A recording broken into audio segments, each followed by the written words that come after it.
কণ্ঠস্বরে নমুনা দিতে নির্দেশ দেওয়া হয়েছিল। আজ সকাল 10টায় হাজিরা দিতে বলা হয়েছিল অভিষেক বন্দ্যোপাধ্যায়কে, কিন্তু নির্ধারিত সময়ে এলেন না অভিষেক বন্দ্যোপাধ্যায়।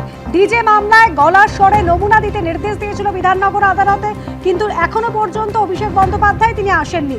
ময়ূক ঠাকুর চক্রবর্তী আমাদের প্রতিনিধি রয়েছেন আমাদের সঙ্গে। ময়ূক, আদালতের নির্দেশ ছিল কিন্তু পরপর দুদিন হাজিরা দিলেন না অভিষেক বন্দ্যোপাধ্যায়। সিআইডি আধিকারিকরা কি বললেন আদালতে? দেখো, ডিজে মামলায় এর আগে অভিষেক বন্দ্যোপাধ্যায়কে বিধাননগর এসিজেএম আদালতে হাজির হয়ে তার কণ্ঠস্বরে নমুনা দেওয়ার কথা ছিল, কিন্তু তিনি সেই রায়কে চ্যালেঞ্জ করে মহামান্য কলকাতা হাইকোর্টের দ্বারস্থ হন। কলকাতা হাইকোর্ট এই গোটা বিষয়ের মধ্যে হস্তক্ষেপ করেনি, উল্টে যে নির্দেশ ছিল সেটাকেই বহাল রেখেছিল। এবং কোনো রক্ষা কবচও কিন্তু অভিষেক বন্দ্যোপাধ্যায়কে কলকাতা হাইকোর্ট দেয়নি। এর পরবর্তী ক্ষেত্রে আজকে 8 তারিখ সকাল 10টার সময় বিধাননগর এসিজেএম কোর্টে অভিষেক বন্দ্যোপাধ্যায়ের কণ্ঠস্বরে নমুনা দিতে আসার কথা ছিল, কিন্তু ঘড়ির কাঁটায় প্রায় 1টা বাজতে চললো, এখনো তিনি আসেননি।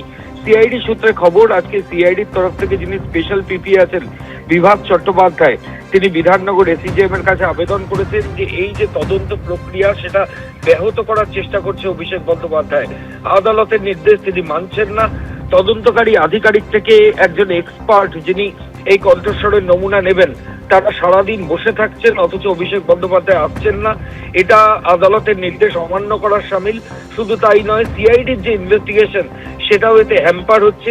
ফলত মহামান্য আদালত অর্থাৎ এসিজেএম আদালত যাতে এই বিষয়ে পর্যবেক্ষণ করে কঠোর পদক্ষেপ নেয়, সেই মোতাবেক আজকে সিআইডির তরফ থেকে স্পেশাল পিপি তিনি বিধাননগর এসিজেএম এর কাছে আবেদন জানিয়েছেন। যেহেতু পরপর দুদিন কণ্ঠস্বরের নমুনা দিতে আসার কথা থাকলেও অভিষেক বন্দ্যোপাধ্যায় আসেননি।